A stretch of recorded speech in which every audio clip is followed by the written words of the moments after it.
Richard, what does it signal, putting this guy in charge? Well, think about the context for a second, Katie. It wasn't though they had a plethora of choices. It was rather extreme circumstances.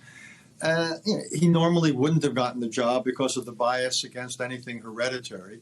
So I actually think the real question is how much power he actually wields. And in times of war, power tends to shift to the guys with guns. So I would actually think the Revolutionary Guards and others will have more power, at least in the near and medium term going forward, than he or any religious figure is likely to have. Max, are you on the same page with that?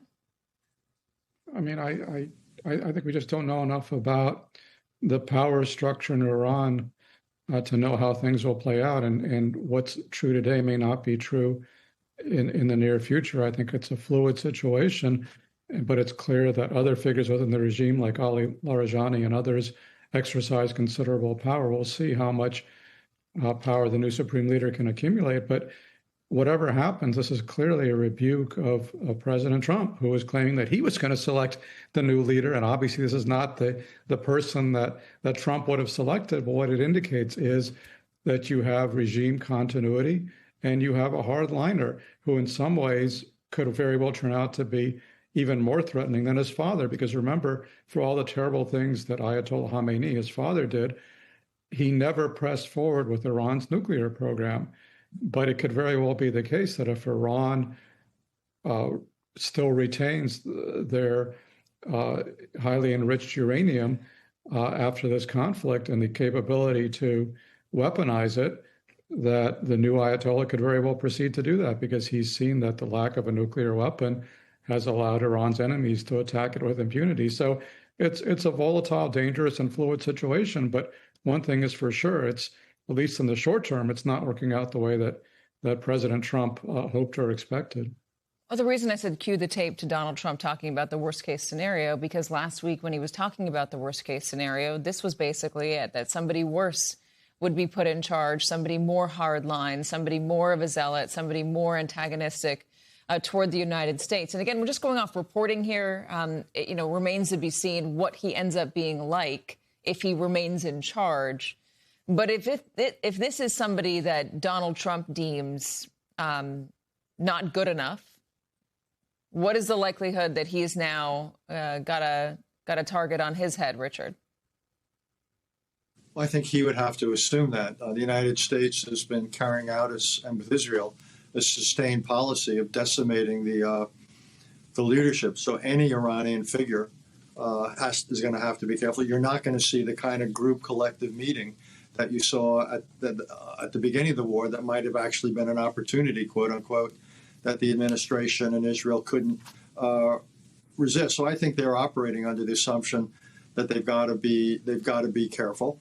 I just take that as a given. And again, the real question to me, assuming he's the radical everyone says, is simply how much power he actually wields. And by the way, we also have to accept the possibility that power is less centralized than it was. There's been a lot of talk of giving all sorts of authorities over the use of military force, so-called command and control, to various commanders in the field.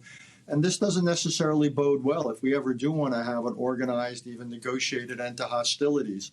The idea that Iran may have entered a period where leaders are so worried about getting killed that they've decentralized or distributed a lot of authority, that doesn't necessarily make war termination any easier. So yeah, Max, that was the next question. If it is decentralized, if the power does rest in the guys with the guys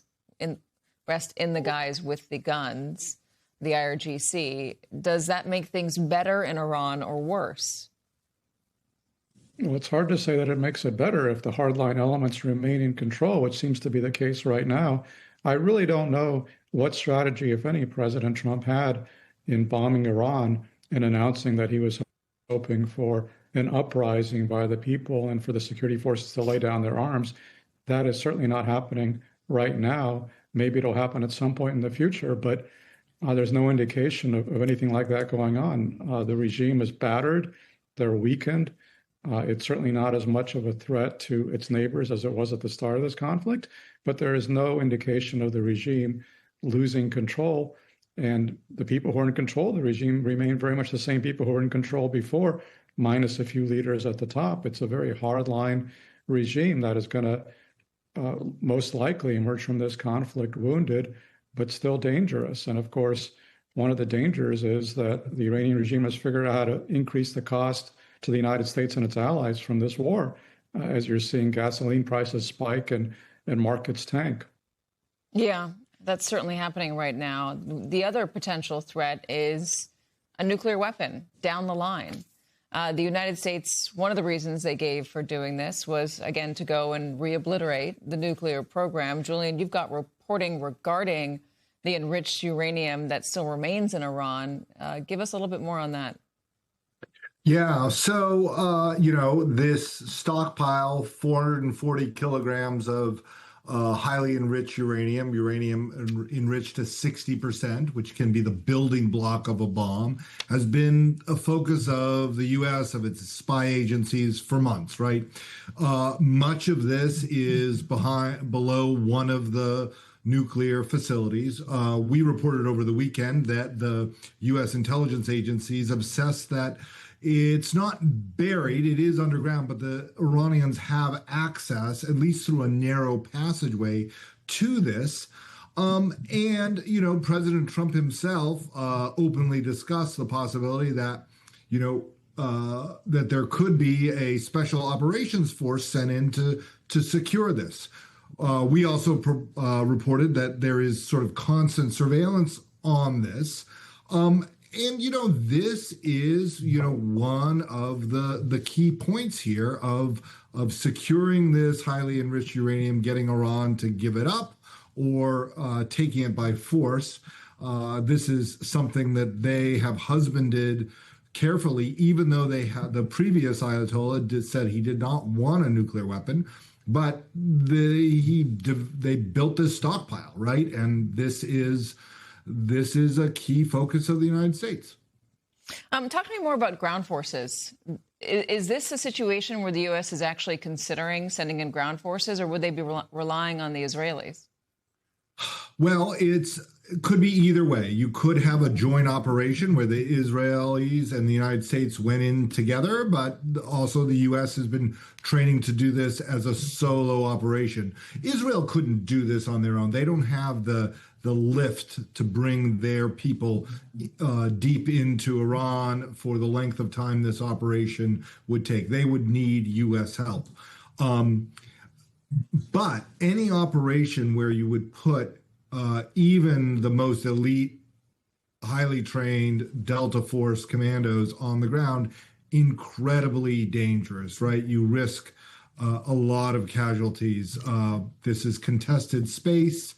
There would be, it's not something where, like Nicolas Maduro, you're on the ground for 40 minutes, you grab the guy, you come out. This is something that would take hours to secure the uranium. So this is a very dangerous mission. And, obviously the president has not authorized it yet, in part because of the dangers here. Yeah, I wonder, and this goes back to the first question that we asked on this, is what was Donald Trump thinking, Richard, when he decided to go into Iran? Did he really think that it would be as easy as Venezuela? Did they game out the way that Iran could respond, what it could do to the Strait of Hormuz, what it could do to the Gulf nations? There's reporting that Gulf nations warned the president about this, that it was not the same culture or country as Venezuela, that the structure of the government was not the same as the Venezuelan government. It is much more deeply ingrained in society. They're much more saturated. Can we actually, I don't even know, did he have an idea of all this? Was he told of all this, or did he really believe that it was going to be easy? In short, in words, we don't know. The idea that anyone thought it was going to in any way resemble Venezuela, all that shows is a complete ignorance about both Iran and Venezuela. War is never easy. The uncertainties are always great. Given the potential repercussions for the world's access to energy, I would have thought it was obvious to think twice. Plus, we had alternative policies, et cetera, et cetera, et cetera. That's why this is going to be in the annals, shall we say. I was looking back at a book by Barbara Tuchman, Katie, The March of Folly. about wars that great powers have undertaken through history that boomeranged. And I think this is going to make the short list. I hope I'm wrong. I'd like to think things are going to turn out, but I am extremely doubtful. And I think the likelihood is the costs of this, economic, political, strategic, to our alliances, to our position in the world, are going to far outweigh any benefits. And therefore, it'll be seen in some ways as a successor to the Iraq War more than anything else. Yeah. What happens if the president just decides in a week or 2 weeks max that he's done and he wants to get out and leaves it like this? Well, I hope he does. I mean, I think that would be the best option at this point, to wind up the war, declare victory, and go home. At this point, that would leave the Iranian regime still in control. And again, it would be still a hostile regime, but it would be less powerful militarily, less able to threaten its neighbors than it did before the war. Its missile and nuclear programs would certainly be set back for years. So I think that would be the best outcome. Whereas if Trump keeps going, trying to achieve unconditional surrender and regime change, I think that will be a very dangerous option. That will increase the danger to the global economy. That will could lead to another oil shock. It could have all sorts of destabilizing impacts, including the possibility of regime collapse and civil war breaking out. So I think those are all contingencies that we would be better off avoiding. And I think these are all things that President Trump should have thought about before launching what, to use the term that Richard coined, a war of choice. I mean, this is the ultimate war of choice, because Iran was not an imminent threat to the United States. And it just feels like Trump went in kind of pumped up with hubris and bravado after the success of the Venezuela operation, expecting something similar to happen here. And clearly, he's bitten off more than he could chew.